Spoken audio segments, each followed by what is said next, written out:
제가 많이 갖고 있는데요. 인텔 주식을 1년 전부터 꾸준하게 매수해 가지고 제가 가지고 있는 주식 중에는 제일 많이 갖고 있는 개별 주식 중 하나입니다. 인텔 주가하고 가장 밀접한 나스닥 100 지수만 보더라도 작년 11월, 12월 그리고 금년 1월까지 16,000선 이상 유지하던 것이 급격하게 떨어졌었죠.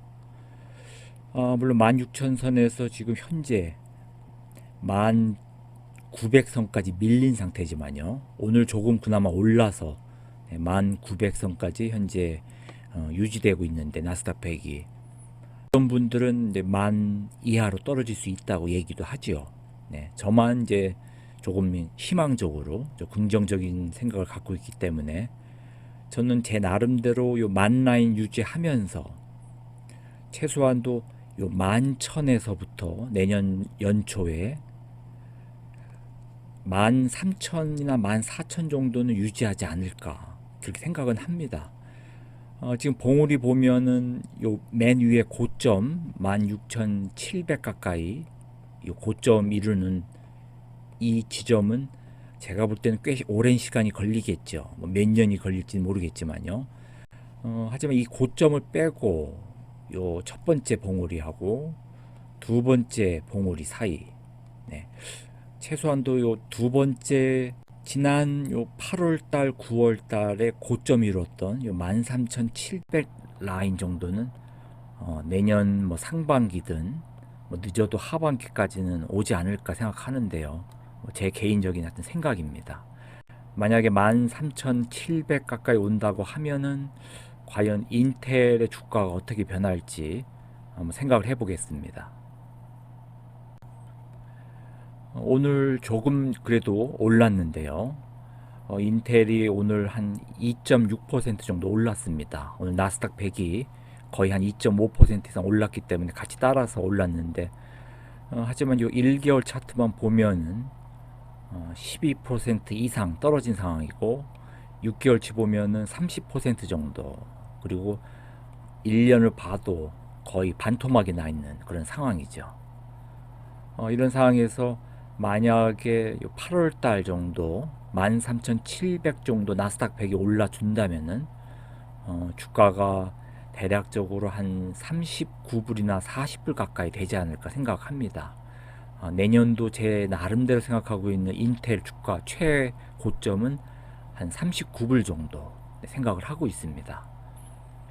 그렇다고 해서 현재 26불대 와 있는 이 주가가 계속 기다려가지고 39불까지 버티는 것보다는 저는 항상 분할 매매를 하기 때문에 29불대에서 3분의 1 팔 거고요. 그 다음 35불대 중반 정도 들어가면은 3분의 1 또 팔고 나머지를 한 39불까지 버틸라고 그렇게 생각을 하고 있습니다. 네, 지금의 CEO가 겔싱거죠. 겔싱거인데 패트릭 겔싱거가 이제 미국하고 유럽 지역에 인텔의 제2의 그 혁신을 목표로 해가지고 도약하기 위해서 공장을 건설을 하고 있죠. 지금 미국 지역에 있는 공장하고 유럽에 있는 공장이 다 건설되고 나서 과연 인텔이 현재 삼성이라던가 AMD 이런 다른 경쟁 회사에서 많은 지분이 뺏기고 있는데 그 지분을 다시 찾을 수 있을지는 두고 봐야겠습니다. 한때는 반도체에서 제왕적으로 군림을 해서 불과 1년 전에 주식만 보더라도 50불대까지 가던 것이 지금 반토막이 나버렸는데요. AMD에 비해서 상당히 그 현재 성장세가 낮은데 앞으로도 낮긴 낮겠죠. 하지만은 엔비디아나 AMD 이런 주식하고 비교해서 많이 떨어져 있는 상황이기 때문에 인텔의 CEO 겔싱거가 과연 혁신에 성공할지는 좀 더 두고 봐야 되겠고요. 미국의 공장과 유럽의 공장이 다 완성되고 나서 과연 시장 점유율이 AMD하고 다른 경쟁사하고 어떻게 차이가 날지 하여튼 그때 상황 또 지켜봐야 되겠지만 지금 현재의 주가가 낮은 것은 제가 봤을 때요. 네, 지난 5년간 가격을 비교해 보면은 현재 오늘 올랐어도 26불 초반인데 지난 5년간에서 가장 낮은 시점에 돌입한 걸 볼 수가 있습니다. 오늘 주가 기준으로 한 26불대 지금 현재 인텔 배당금이 대략 한 5% 정도죠. 이런 5% 정도라고 가정하면 현재 인텔 한 개 주를 가지고 있으면은 얼핏 계산해도 한 1불 한 40 정도 되죠. 네, 1불 40 정도 되니까 대략적으로 배당 수익률이 5%가 넘어가죠. 이렇게 5% 정도면은 뭐 가지고 있어도 괜찮은 그런 현재 물론 금리가 계속적으로 오르고 있어서 현재 5% 정도 오늘 제가 거래하고 있는 은행에서 온 금리에 관한 편지를 오늘 받았는데요. 마침 정확히 2022년 12월 8일부터 이 변화가 일어난 건데 현재 캐나다에서 금리 제가 거래하고 있는 은행 기준으로 해서 5.65%입니다. 5.65%라는 금리를 12월 8일부터 적용하고 있는데요. 지금 제가 거래하고 있는 은행 중 하나가 TD뱅크인데 이렇게 대략적으로 한 5.65%하고 그리고 현재 인텔의 배당금 뭐 정확히 계산하면 한 5.2% 이상 나오죠. 네, 5.2%하고 현재 금리가 더 높은 편입니다. 네. 하지만 금리가 과연 내년에도 계속적으로 올라서 더 올라갈지 뭐 두고 봐야 되겠지만은 제 개인적으로는 현재 요 금리가 어느 정도 고점이 아닌가 싶습니다.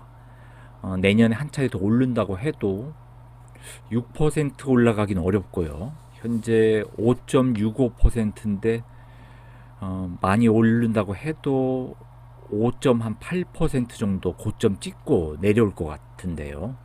이런 상황에서 인텔의 현재 주가 오늘 기준으로 해서 26불대 물론 어제 비교하면 25불대면은 뭐 배당금 수익률이 더 올라가겠지만은 뭐 대략적으로 한 5.2%라고 잡고 인텔 한 개 주를 보유하면은 한 1불 40 정도 이상 받는다고 가정하면은 지금 현재 금리보단 조금 낮지만 앞으로 장기적으로 생각하면은 그렇게 나쁘지 않을 거라고 저는 생각하고 있습니다. 앞으로도 계속 인텔을 장기 보유할 거고요. 저는 대부분 인텔을 금년 들어서 많이 샀는데 금년에 제일 많이 샀던 것이 이제 요 30불대에서 많이 샀습니다. 그리고 최근에 많이 떨어졌을 때 25불대에도 한 차례 들어가서 평당가가 대략 한 27불 중반입니다. 27불 중반일 경우에 대략 배당 수익률 한 5.2% 정도만 유지된다면은 인텔 한 개 주를 보유하면은 대략 한 1불 한 40 정도 넘어가니까 나름대로는 뭐 괜찮은 것 같습니다. 중장기적으로 생각을 해서요. 지금 당장은 금리보다는 낮지만요. 중장기로 보유하는 주식은 되도록이면 이 배당금이 어느 정도 높아야죠. 현재 기준 정도만 유지된다면 게링거의 그 혁신이 과연 성공할지는 좀 더 두고 봐야 되겠습니다.